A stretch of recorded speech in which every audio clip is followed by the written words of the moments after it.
I always thought betrayal would taste bitter. Instead, it tasted like two cooling salted caramel lattes growing cold in my cup holder while I stared at my fiancé's BMW parked outside my best friend's townhouse. My name is Malia, and until exactly 7 minutes ago, I was living what I thought was my best life. Executive position at a marketing firm, wedding planned for spring, and a man I trusted enough to give my grandmother's ring to. The same ring that was probably sitting on his nightstand while he was doing whatever he was doing inside Sarah's house at 9 p.m. on a Tuesday. I took another sip of my latte, his favorite that I'd brought as a surprise, and watched the porch light flicker off. The street was quiet, except for distant traffic and the sound of my heart trying to crawl out of my chest. My phone buzzed. A text from Jake. "Working late tonight, babe. Don't wait up. Love you." I actually laughed out loud. The sound was hollow in my car's interior. Sarah's distinctive laugh floated through her partially open window, followed by Jake's lower murmur. I'd heard that combination of sounds hundreds of times before, at dinner parties, game nights, our engagement celebration, but never like this. "Hey, you okay?" A neighbor walking her dog peered into my car window, making me jump. "Oh, yes," I smiled brightly. "Just waiting for a friend." The woman moved on, and I watched her disappear around the corner. My hands weren't shaking. My mascara wasn't running. Instead, I felt something crystallizing inside me, hard and sharp and perfect. I picked up my phone and opened the camera. The curtains weren't fully drawn, and the warm light inside created perfect silhouettes. Jake's tall frame was unmistakable, moving closer to Sarah's smaller one. Click. Evidence secured. My phone buzzed again. Sarah this time. "Miss you, girl. Lunch soon?" I typed back. "Absolutely. Been too long." The lie felt clean on my fingers. Professional. Like signing a contract. I started my car, but before pulling away, I watched Jake's shadow merge with Sarah's. 4 years of memories flashed through my mind. Jake proposing in front of my entire family, Sarah helping me pick out wedding venues, both of them sitting at my dinner table last Sunday, sharing knowing looks I'd dismissed as friendly familiarity. "Your problem, Jake," I whispered to myself, "is that you forgot who I am when you're not around. And Sarah?" I glanced at the house one last time. "You forgot who taught you everything you know about keeping secrets." I drove home, my mind already cataloging resources, connections, and possibilities. London, my cousin, would be my first call. As a former gossip blogger turned podcast producer, she had contacts that could dig up dirt in places Google couldn't reach. Walking into my empty apartment, I didn't cry. I didn't scream. I didn't throw things or call my mom or drink wine straight from the bottle. Instead, I sat down at my desk and opened my laptop. "Hey London," I typed. "Remember when we were kids and you said you'd help me hide a body if I ever needed it? I have something better in mind." Her response was immediate. "OMG, what happened?" I attached the photo I'd taken and wrote, "Jake and Sarah happened. Want to help me destroy them?" 3 dots appeared as she typed. Then, "Give me an hour to cancel my plans. This is going to be good." I closed my laptop and walked to the window. The city lights winked at me like they were in on a joke. Maybe they were, because while Jake and Sarah thought they were writing some great romance, they had no idea they'd just handed me the pen to write their ending. And I've always been good with words. I pulled out my grandmother's backup ring, the one Jake didn't know existed, and slipped it on my finger. It fit perfectly, just like the role I was about to play. The woman who smiled through betrayal while planning their downfall. "Game on," I whispered to my reflection, and for the first time since seeing Jake's car, I smiled. Really smiled. Because revenge, I was discovering, doesn't taste bitter at all. It tastes like possibility. The Instagram notification lit up my phone at 7 a.m. "Sarah tagged you in a post." I hadn't slept, spending the night with London digging through social media archives and old text messages. But nothing could have prepared me for what I saw next. There was Sarah, beaming at the camera, her left hand prominently displayed. My grandmother's ring, the original, sparkled on her finger. The caption read, "When your soulmate was right in front of you all along. Are engaged, war forever a Jake, Ja Zimmerman." My phone started buzzing nonstop. Messages flooded in. "Malia? Is this for real? OMG, girl, call me. What the actual fuck? Are you okay?" London burst through my front door without knocking, laptop under one arm and a stack of papers in the other. "Those sneaky little rats didn't even wait 24 hours, she said, dropping everything on my kitchen counter. But guess what? I found something. I was still staring at the photo. The ring looked wrong on her hand, like a crown on a traitor's head. "Tell me, so remember how Sarah's dad is that super respected judge?"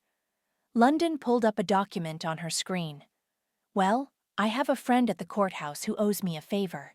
There's a sealed juvenile record with Sarah's name on it. And get this, it took some serious strings to get it buried." My phone rang. Jake's face flashed on the screen. "Answer it," London whispered. "Let's hear his excuse."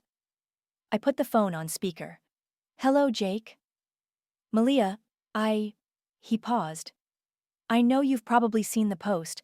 I wanted to tell you myself, but you were too busy taking my grandmother's ring off my dresser last Sunday." My voice was ice. "Or too occupied giving it to my best friend." "It wasn't like that. Sarah and it just happened. Sometimes love—" "Save it," I cut him off. "Quick question, though. Does Sarah know about the money you've been moving from the company account?" Silence.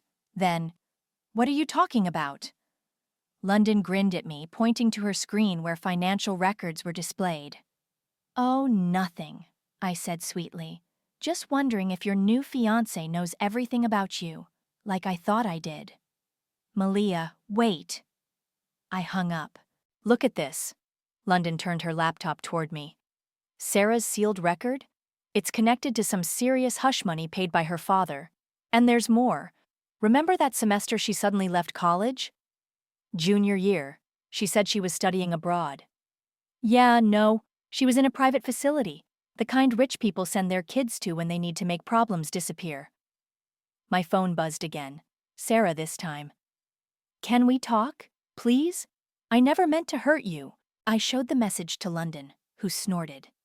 Funny how they never mean to hurt anyone while they're actively destroying them. "Send me everything you found," I said, standing up. "I need to make a call." I dialed a number I hadn't used in years. After 3 rings, a familiar voice answered. "Aunt Angela? Malia?" She sounded surprised. I saw the engagement announcement. I need to know something," I said.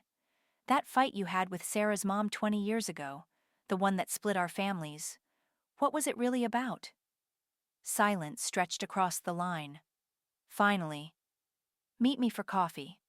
There are things you need to know about Sarah, about her father, about all of it." After hanging up, I turned to London. "Keep digging. Focus on Sarah's father, Judge Edwin. Something tells me that's where we'll find our ammunition." London was already typing. "On it." "Oh, and Malia?" She looked up. "That post has over 500 comments now. People are starting to ask questions." I picked up my phone and opened Instagram. Under Sarah's engagement announcement, I typed, "Congratulations! Can't wait to share all our old memories at the wedding, every single one." "What are you doing?" London asked. I showed her my phone. "Giving them rope. Let's see how they handle knowing I'm not going to just disappear quietly." London's phone pinged. She grinned. My contact just sent over Judge Edwin's financial records from the year Sarah was in study abroad. "Want to see something interesting?" I sat down beside her. "Show me everything. It's time they learned what happens when you betray someone who knows where all your secrets are buried." The package sat on my desk, wrapped in cream-colored paper with a gold bow. Inside was a framed photo that would detonate Sarah's carefully constructed life. I traced the edge of the frame, remembering the night I took the picture. "Are you sure about this?" London asked, watching me address the package. "Once we send this to her father's office, There's no taking it back. The photo showed 17-year-old Sarah kissing Amanda Mitchell behind the bleachers, her secret girlfriend that her conservative judge father never knew about. The same Amanda who mysteriously transferred schools after Sarah's dad handled it. "Sarah's the one who taught me how to destroy someone," I said, sealing the envelope. "Remember Marcus?" London's face darkened. "Your college boyfriend? The one she ruined?" "She planted fake texts on his phone suggesting he was cheating, then accidentally showed them to me at a party. I found out years later it was all fabricated." My phone buzzed. Aunt Angela's text read, "Coffee shop on 5th. Come now. Bringing proof." "Let's drop this off first," I said, picking up the package. At the courthouse, I smiled at the clerk.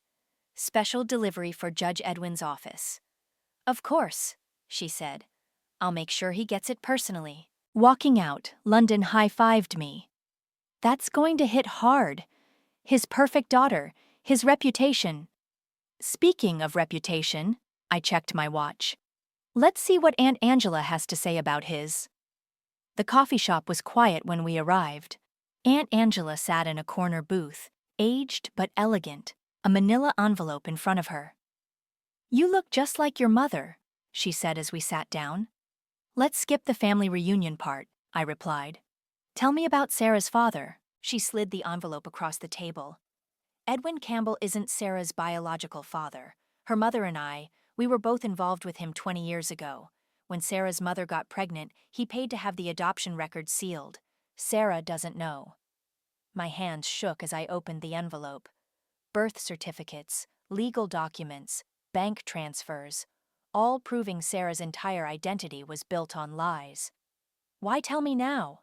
"Because," Angela's eyes hardened, "Edwin destroyed my life to keep this quiet.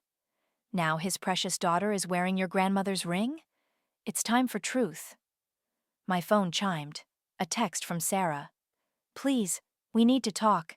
I'm outside your apartment." London read over my shoulder. "Perfect timing. Go, I'll digitize these documents." When I got home, Sarah was pacing my hallway. Her mascara was smeared, and she clutched her phone like a lifeline. "Someone sent Dad a photo," she said without preamble. "From high school, with Amanda." I leaned against my doorframe. "Karma's interesting that way." "You?" Her face crumpled. "Malia, please. Dad can't know about this. About any of it. He'll cut me off." "Like you cut me off? Taking my fiancé wasn't enough. You had to take my grandmother's ring too?" "Jake said you were done. He said you two were having problems." I laughed. "The only problem was you. It's always been you, Sarah. Taking what's mine, destroying what you can't have." "We can fix this," she pleaded. "I'll give the ring back. We can tell everyone it was a mistake." My phone buzzed again. London had sent a link. She'd already created a digital file of Angela's documents. "You know what's funny?" I showed Sarah my screen. "I just learned something interesting about your father. Want to see?" She grabbed my phone, face paling as she scrolled. This can't be. Your whole life is a lie, Sarah. And now everyone's going to know." She looked up, tears streaming. "Why are you doing this?" "Because you taught me how. Remember, Marcus? Remember how you smiled while watching me cry over those fake texts? This is me, returning the favor." Sarah's phone rang, her father's ringtone. She stared at it in horror. "Better answer that," I said, opening my apartment door. "Sounds important." As I closed the door on her panicked face, I heard her father's voice booming through the phone. "Sarah, get to my office now!" I texted London. "Phase 1 complete. Start the countdown." Her response was immediate, already trending on Twitter. Judge Edwin scandal. Sometimes karma needs a little push, and I was just getting started.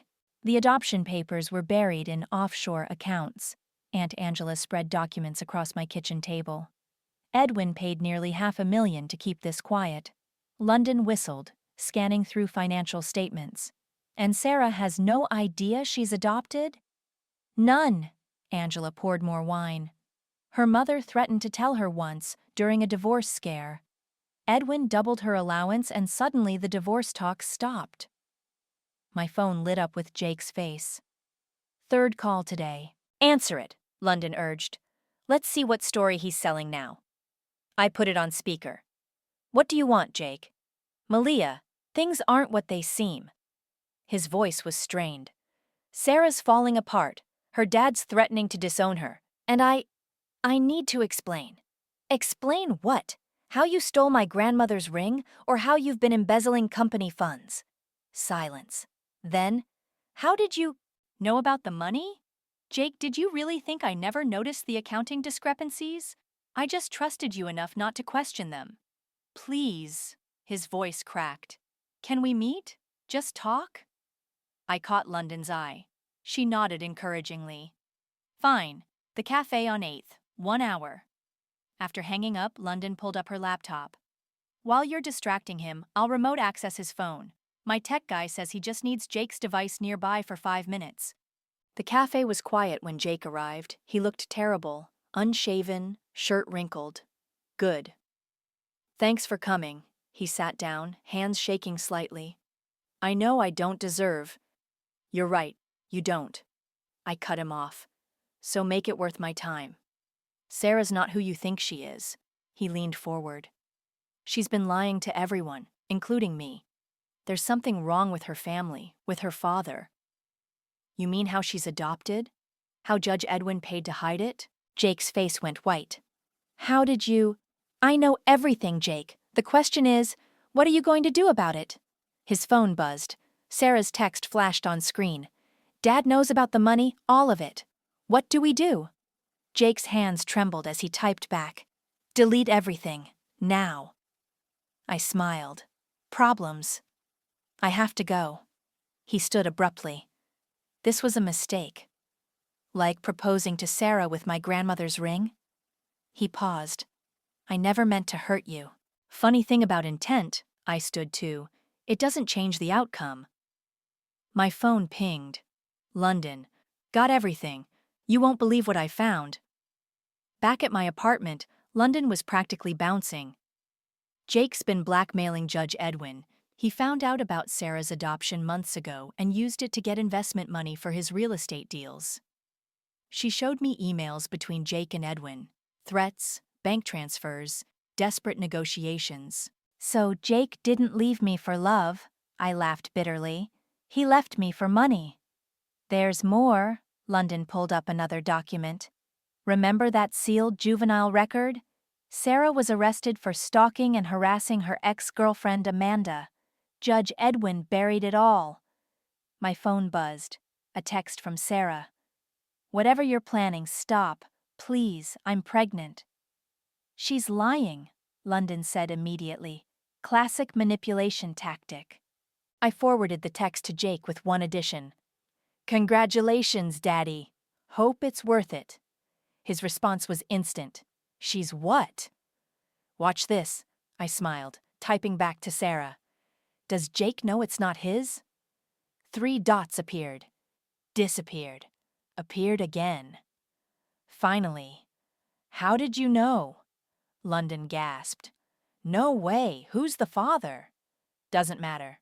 I saved the screenshot. "What matters is, Jake doesn't know, and Sarah just confirmed it's not his." A knock at the door made us both jump. Through the peephole, I saw Sarah, mascara running, clutching her phone. "Don't open it," London warned. "Please, Malia," Sarah called through the door. "I'll tell you everything. About Jake, about the money, about my father.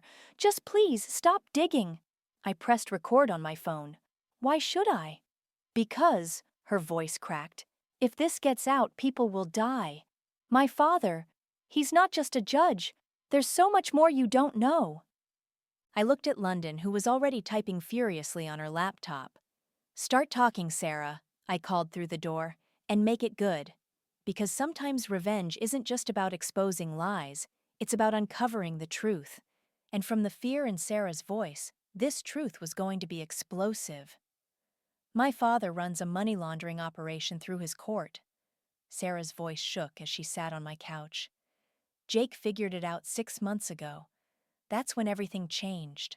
London recorded every word while I watched Sarah crumble. Mascara-stained tears, trembling hands, designer purse clutched like a shield. "So Jake blackmailed your father," I said. "And you what? Decided to steal my fiancé as a bonus?" "Jake said he needed me," Sarah whispered. "Said we could take my father down together, start fresh with his money. The pregnancy? It wasn't planned. It's Marcus's." I nearly choked. "Marcus? My college boyfriend Marcus? We ran into each other at a bar 3 months ago. Jake and I were already—" She trailed off. "I was drunk, angry at Jake's controlling behavior. It just happened." London's laptop pinged. "Malia, Jake's calendar just updated. He's planning a surprise engagement party next weekend.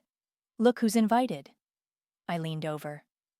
The guest list included my entire extended family, Sarah's father, and several prominent judges. "A power move," I muttered, "forcing everyone to accept them publicly." "He's going to announce the pregnancy," Sarah said. "He thinks it's his. Please, you can't—" "Can't what?" I cut her off. "Tell him the truth? Like you told me the truth about Marcus in college?" My phone buzzed. "Jake, we need to talk. The engagement party, I want you to come. Show everyone we're all adults here." I showed Sarah the text. "Your fiancé wants me at your party. Should I RSVP yes?"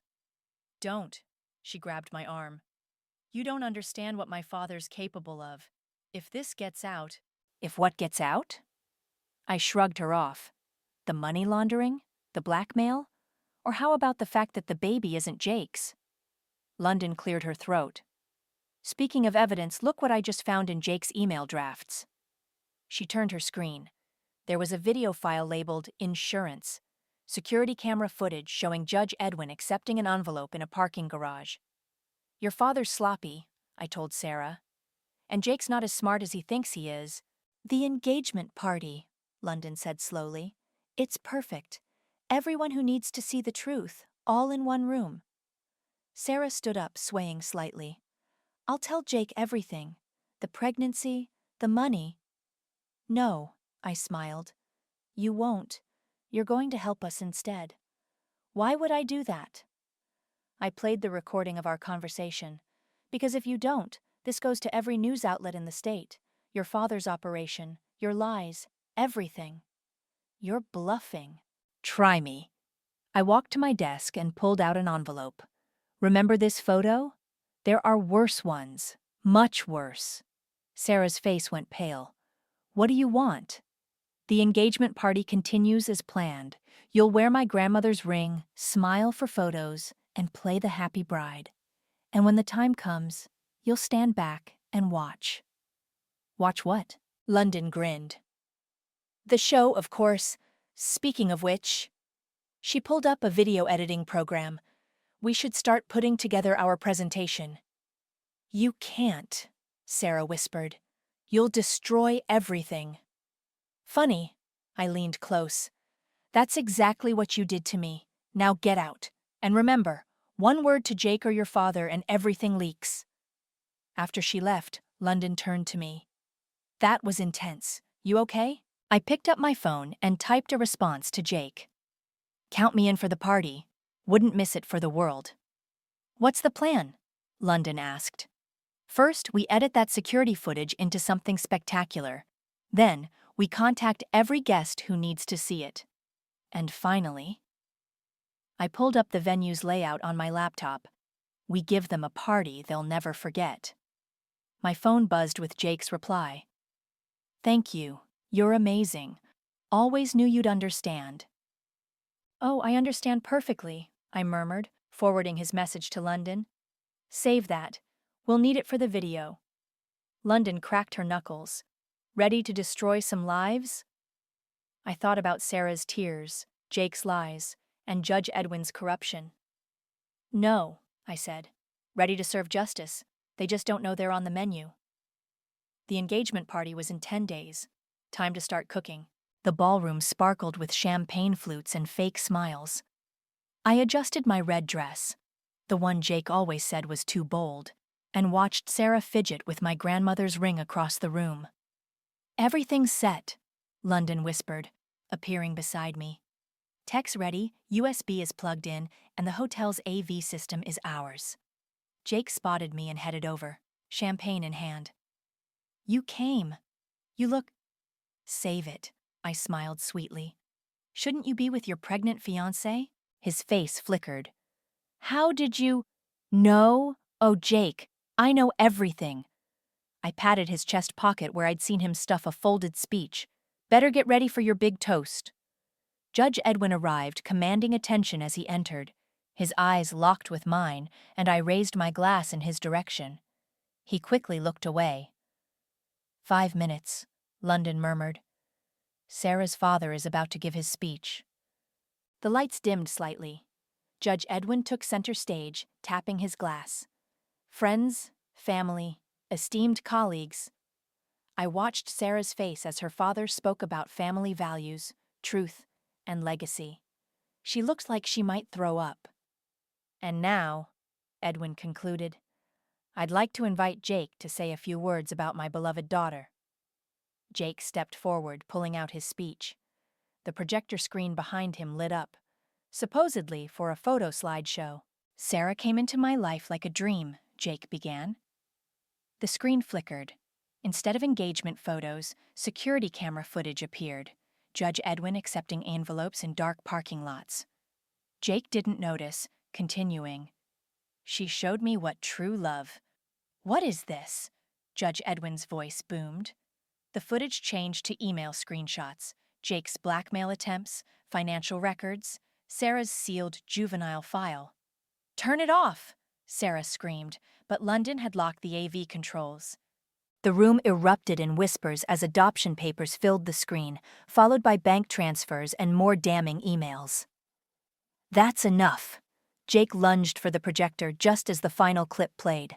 Sarah's tearful confession from my apartment, admitting everything about the money laundering, the pregnancy, Marcus. Judge Edwin's face turned purple. Sarah, what have you done? Daddy, I can explain. Explain what? A voice cut through the chaos. A man in a dark suit flashed a badge. The money laundering? The corruption? Or how about the witness tampering? 2 more agents appeared at the exits. What's happening? Jake backed away from the podium. Justice, I said, loud enough for everyone to hear. Real justice, not the kind that's bought and sold in back rooms. London stepped forward, press badge displayed. And it's all on record. Live stream to my podcast's 250,000 followers. Sarah collapsed into a chair, my grandmother's ring glinting as she covered her face. Jake made a break for the door, but was stopped by an agent. Judge Edwin, the first agent approached. We have some questions about your financial records. The room dissolved into chaos. Phones recorded everything, guests whispered and pointed, and careers crumbled in real time. You! Jake turned to me, handcuffs clicking around his wrists. You planned this? No, Jake, you did. Every lie, every betrayal, every stolen moment. You built this house of cards. I just invited the right breeze. Sarah stumbled over, mascara running. Malia, please. The ring. I held out my hand. Now. She pulled it off, fingers shaking, and dropped it in my palm. I never meant... to get caught? I finished. That's the thing about karma. It always collects its debts. As the agents led Judge Edwin and Jake away, London nudged me. Look at your phone. We're trending. Judge Edwin's scandal and Judge engagement party gone wrong were exploding on Twitter. The truth was out, impossible to bury this time. Miss, an agent approached me. We'll need your statement. Of course, I smiled. I have everything documented. Every email, every transaction, every confession. I watched Sarah being questioned in the corner, Jake being escorted out, and Judge Edwin's colleagues backing away from him like he was contagious. Was it worth it? London asked softly. I thought about Marcus, about Jake's lies, about Sarah's betrayal, about justice served not in a courtroom, but in a ballroom with champagne and cameras rolling.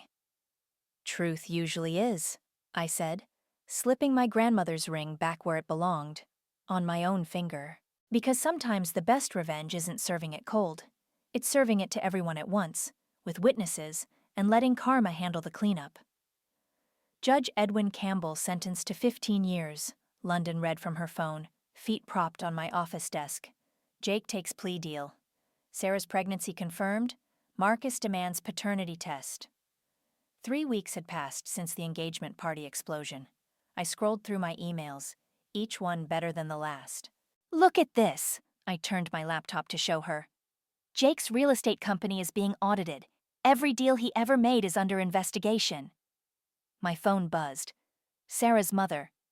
Please, my daughter has nothing left. Haven't you done enough? London peered at the message. Are you going to respond? Before I could answer, my office door burst open. Marcus stood there, looking exactly as he had in college, just older and angrier. You knew, he said, stepping inside. About Sarah, about the baby. You orchestrated all of this. I leaned back in my chair. Sit down, Marcus.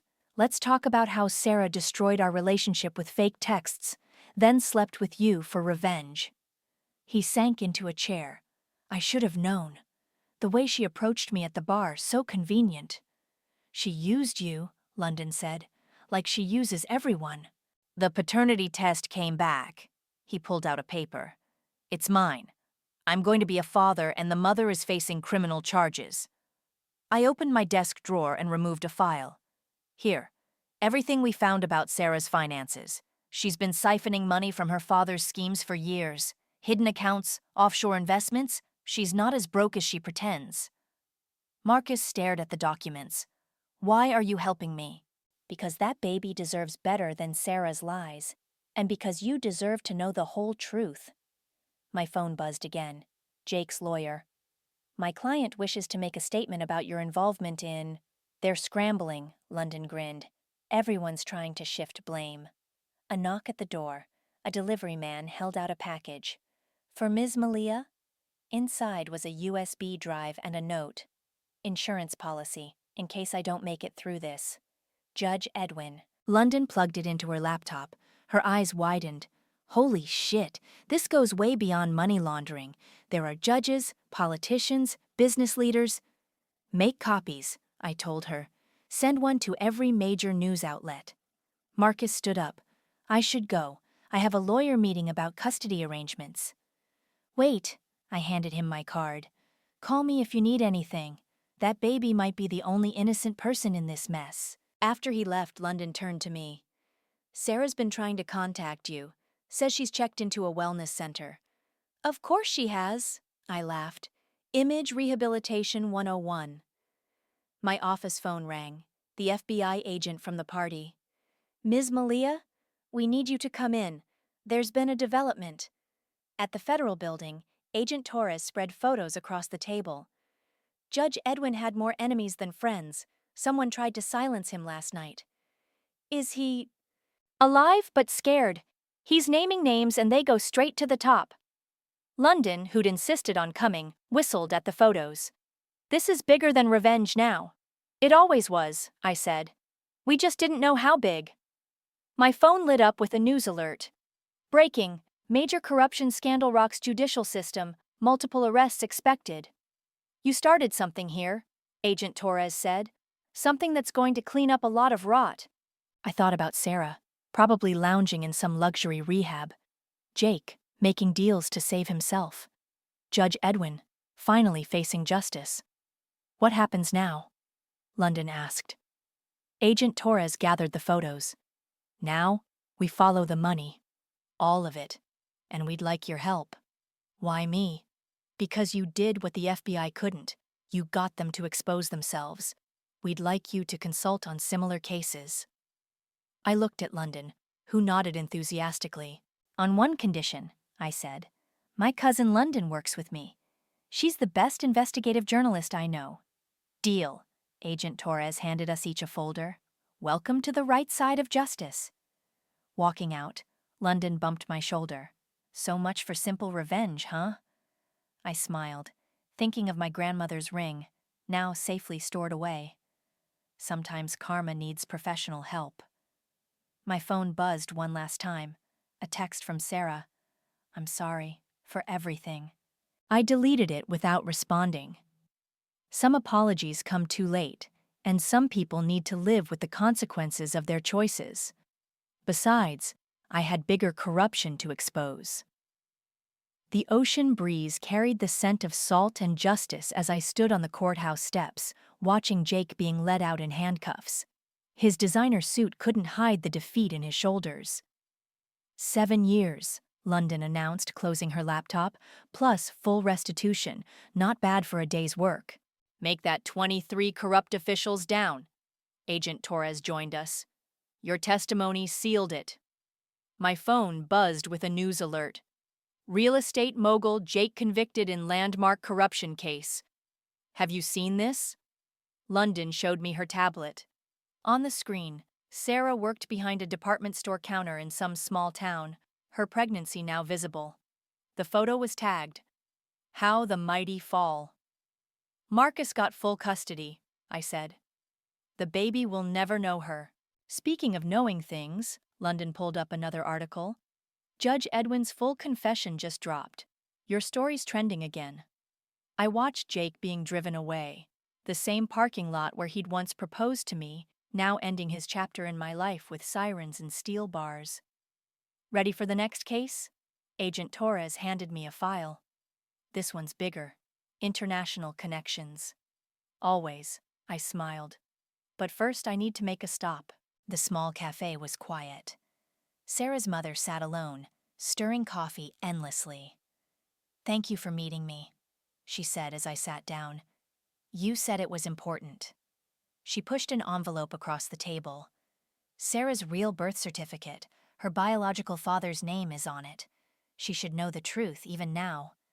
I opened it, then laughed. Of course, it all makes sense. What does? Why Judge Edwin tried so hard to bury this? The biological father is his brother. Sarah's not just adopted, she's the product of an affair that would have ruined multiple families. What will you do with it? I slid the envelope back. Nothing. Some truths serve no purpose now. Sarah's lost everything already. My phone lit up. London. Turn on the news now. The cafe's TV showed Judge Edwin being escorted from prison to an ambulance. Breaking news. Key witness in corruption case found unresponsive. He'll live, I told Sarah's mother, standing up. But his secrets might not. Outside, London waited in our investigation unit car. Ready to go? Agent Torres says there's movement on those offshore accounts. I took one last look at the cafe, at Sarah's mother clutching the envelope of truth she'd never share. You know what I learned from all this? I said as we drove away. Revenge isn't about destroying people. It's about exposing what they've already destroyed in themselves. Deep, London grinned. But I prefer how you put it in your testimony. Sometimes karma needs a LinkedIn profile and a federal badge. My phone chimed. A text from Marcus. Baby girl born today, named her Hope. Thank you for everything. I smiled, thinking of new beginnings born from endings, of justice served not through violence but through truth. Next case? London asked, pulling into the FBI parking lot. Next case, I confirmed. But this time, we're not just following the money. Oh? We're following the lies. All of them. Because that's what I do now. I find the truth people try to bury. Agent Torres met us with fresh coffee and new files. Another judge? Another scandal. You in? I thought about Jake in his prison cell, Sarah at her retail counter, Judge Edwin in his hospital bed, about Karma wearing a pantsuit and carrying a federal badge. Always, I said, opening the file, because some people think they're above justice. And we prove them wrong, London finished. My phone buzzed one final time. An email from Jake. I should have known better than to betray someone smarter than me. I deleted it without responding. Some lessons are best learned in silence. Ready? Agent Torres asked. I looked at my reflection in the window. No longer a victim, not quite a vigilante, but something better, a consequence. Let's go make karma proud, I said, and stepped into my next chapter. Because the best revenge isn't just a dish served cold, it's a career served with a side of justice, and I was just getting started.